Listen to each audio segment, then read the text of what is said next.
ہم بیٹھے بیٹھے چوراہوں پر بیٹھ کر فیصلے کر رہے ہوتے ہیں کہ صاحب دیکھو یہ جنت میں جائے گا، یہ جہنم میں جائے گا، یعنی یہ اتنا گناہ گار ہے، اپنے گریبان میں کوئی نہیں جھانکے گا، دوسروں پر ہم تبصرے کرتے ہیں،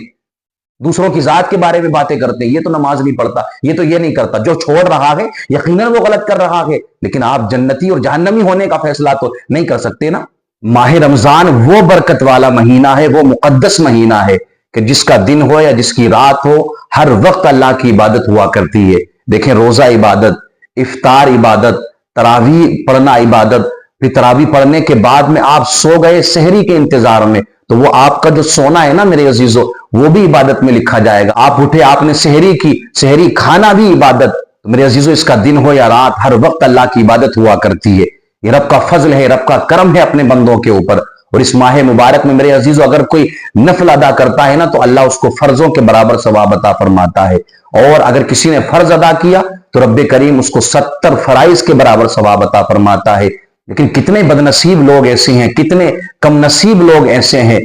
کہ جو اس ماہ مبارک کو پاتے ہیں، یہ مہینہ ان کی زندگی میں آتا ہے، یہ ماہ مبارک ان کی زندگی میں آتا ہے، لیکن وہ اس مہینے میں عبادت نہیں کرتے، اس مہینے کا ادب و احترام نہیں کرتے ہیں، اس مہینے کے روزے نہیں رکھتے ہیں، اس مہینے میں بھی وہ لوگ نمازوں کی پابندی نہیں کیا کرتے ہیں۔ لیکن یاد رکھنا، جہاں ثواب 70 گنا زیادہ مل رہا ہے، نیکیاں زیادہ مل رہی ہیں، نفل کا ثواب فرض کے برابر ہے، وہیں آپ اگر فرائض کو چھوڑ رہے ہیں، وہیں آپ اگر روزوں کو چھوڑ رہے ہیں، تو آپ کو گناہ بھی پھر اتنا ہی ملنا ہے۔ میرے عزیزو، یہ مہینہ اگر میسر آیا ہے تو آپ اس کی قدر کریں، اس کی اہمیت کو جانیں، ایک ایک لمحے کی اہمیت کو جانیں، روزے رکھیں اور اللہ کی عبادت کریں۔ اب اس مہینے کے حوالے سے بہت سارے سوالات ہوتے ہیں میرے عزیزو، جہاں ایک سوال یہ بھی ہوتا ہے،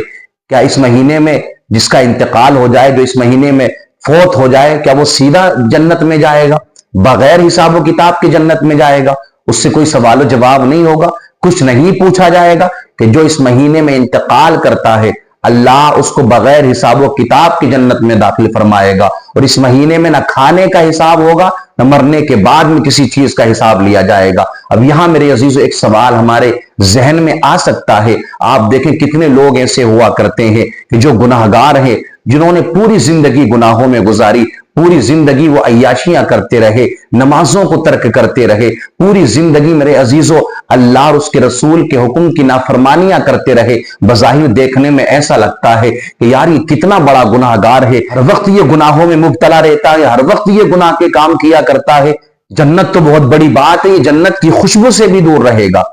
یعنی عمل دیکھ کر کے ایسا لگتا ہے نا، بہت سارے لوگ آپ کو ایسے مل جائیں گے معاشرے کے اندر، سوسائٹی کے اندر۔ تو یہ سوال پیدا ہو سکتا ہے، کہا جاتا ہے کہ رمضان میں مرنے والا سیدھا جنت میں جائے گا، جمعے میں مرنے والا سیدھا جنت میں جائے گا، بغیر حساب و کتاب کے اللہ رب العزت ان کو جنت عطا فرمائے گا۔ لیکن جب رمضان میں یا جمعے کے دن میرے عزیزو ایسے لوگوں کا انتقال ہوتا ہے کہ جن کے بارے میں دوسرے لوگ یہ گمان کرتے تھے کہ جنت تو دور کی بات ہے، جنت کی یہ خوشبو سے بھی دور رہیں گے، کہ یہ ہر وقت گناہ کر رہے ہیں، ہر وقت گناہوں میں ملوث ہیں، نہ نماز کے قریب ہیں، نہ روزے کے قریب ہیں، نہ دین کے کسی کام کے قریب ہیں، ہر وقت یہ گناہ میں رہتے ہیں، پھر ان کا انتقال رمضان میں ہو گیا، ان کا انتقال جمعے کے دن ہو گیا، تو کیا یہ بھی جنت میں جائیں گے؟ اللہ اکبر کبیرہ۔ میرے عزیزو یاد رکھنا، جنت کا اور جہنم کا یہ جو فیصلے ہیں نا میرے عزیزو، یہ ہم اور آپ نہیں کر سکتے ہیں۔ کون نیک ہے، کون گناہ گار ہے، یہ فیصلے ہم نہیں کر سکتے ہیں۔ کون جنت میں جائے گا، کون جہنم میں جائے گا، اس کے فیصلے ہم اور آپ نہیں کر سکتے ہیں۔ معلوم نہیں رب کریم کو کسی کی ادا کیا پسند آ جائے۔ اللہ رب العزت میرے عزیزو بڑا رحیم ہے نا، بڑا کریم ہے، وہ تو ایک چھوٹی سی نیکی کے بدلے میں تمام گناہوں کو معاف فرمانے والا ہے۔ وہ تو اتنا کریم ہے، آپ گناہ دیکھ رہے ہیں کسی شخص کے، آپ دیکھ رہے ہیں کہ کتنا بڑا گناہ گار ہے، کتنا بڑا خطا کار ہے، کتنا بڑا یہ مجرم ہے، لیکن میرے عزیزو یہ بھی تو ہو سکتا ہے کہیں اس نے چپکے سے، کہیں چھپ کر اس نے میرے عزیزو کوئی ایک چھوٹی سی نیکی کر لی ہوگی، اور اسی کی وجہ سے اللہ رب العزت نے اس کو یہ مقام عطا فرمایا ہوگا۔ کسی کے جنتی ہونے کا، کسی کے جہنمی ہونے کا فیصلہ ہم اور آپ نہیں کر سکتے ہیں۔ یہ بات بہت پائی جاتی ہے معاشرے کے اندر، ہم بیٹھے بیٹھے چوراہوں پر بیٹھ کر فیصلے کر رہے ہوتے ہیں کہ صاحب دیکھو یہ جنت میں جائے گا، یہ جہنم میں جائے گا، یعنی یہ اتنا گناہ گار ہے، اپنے گریبان میں کوئی نہیں جھانکے گا، دوسروں پر ہم تبصرے کرتے ہیں۔ دوسروں کی ذات کے بارے میں باتیں کرتے ہیں، یہ تو نماز نہیں پڑھتا، یہ تو یہ نہیں کرتا. جو چھوڑ رہا ہے یقیناً وہ غلط کر رہا ہے، لیکن آپ جنتی اور جہنمی ہونے کا فیصلہ تو نہیں کر سکتے نا. جب ایک میرے عزیزوں فاحشہ عورت، ایک عیاش عورت ایک پیاسے کتے کو پانی پلا دے تو اللہ رب العزت اس کو جنت عطا فرما دے. تو رب کے کرم کا ہم اور آپ اندازہ نہیں لگا سکتے، اللہ کی رحمت کا ہم اور آپ اندازہ نہیں لگا سکتے ہیں.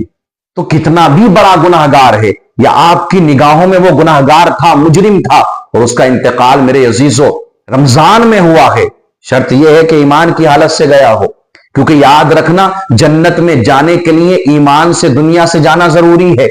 تو ایمان کی حالت میں اگر گیا ہے، اللہ کو ماننے والا ہے، اللہ کے رسول کا کلمہ پڑھنے والا ہے، میرے عزیزوں ایمان اس کا سلامت ہے، چاہے وہ کتنا بھی بڑا گناہ گار تھا. تو احادیث سے یہ ثابت ہوتا ہے، یہ پتا چلتا ہے کہ اللہ رب العزت اس کو بغیر حساب کے جنت عطا فرمائے گا اگر اس کا انتقال رمضان کے مہینے میں ہوتا ہے.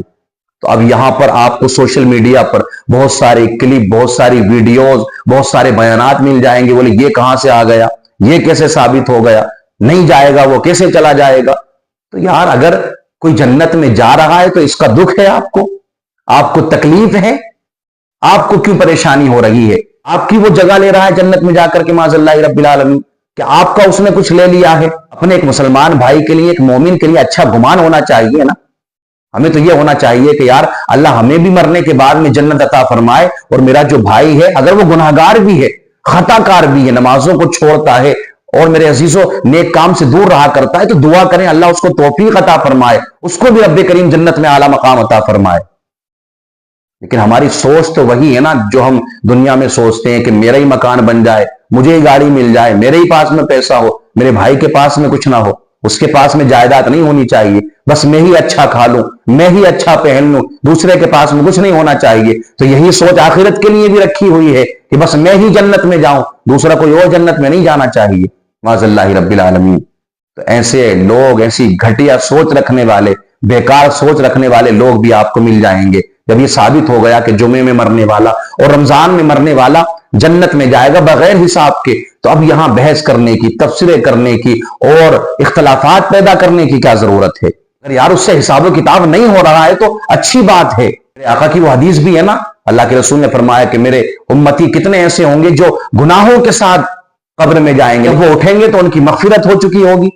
کس وجہ سے؟ لوگوں کی دعاؤں کی وجہ سے، لوگوں نے ان کے لیے دعائیں کی ہوں گی. یہ سب کے لیے نہیں کہا گیا، لیکن کچھ لوگ ایسے ہوں گے اور کچھ وہ بھی ہوں گے جو جہنم میں جائیں گے، اس کے بعد میں اللہ رب العزت ان کو جہنم سے نکال کر جنت میں مقام عطا فرمائے گا. اپنے مزاج کو بدلیں میرے عزیزوں، اپنے بھائی کے لیے، اپنے دوست کے لیے، اپنے عزیز کے لیے، اپنے گھر والوں کے لیے اچھی سوچ رکھیں. اور جیسی سوچ میرے عزیزوں آپ اپنے لیے رکھتے ہیں نا، جو آپ اپنے لیے پسند کرتے ہیں آپ ان کے لیے بھی پسند کریں. آپ اپنے لیے یہی پسند کرتے ہیں نا کہ مرنے کے بعد میں جنت مل جائے. اپنے عمل ہم نہیں دیکھتے ہیں، اپنے اعمال پر غور نہیں کرتے ہیں، لیکن ہر کسی کی خواہش ہے کہ میں جنت میں جاؤں. تو جو سوچ اپنے لیے رکھ رہے ہیں وہ اپنے بھائی کے لیے بھی رکھیں کہ اللہ میرے بھائی کو بھی جنت عطا فرمائے، میرے دوست کو بھی اللہ جنت عطا فرمائے، میرے قریبیوں کو بھی اللہ جنت عطا فرمائے. اگر وہ جنت میں چلا جائے گا، جنت میں اللہ رب العزت ان کو داخل فرما دے گا، تو آپ کا تو کچھ نہیں جانا ہے نا.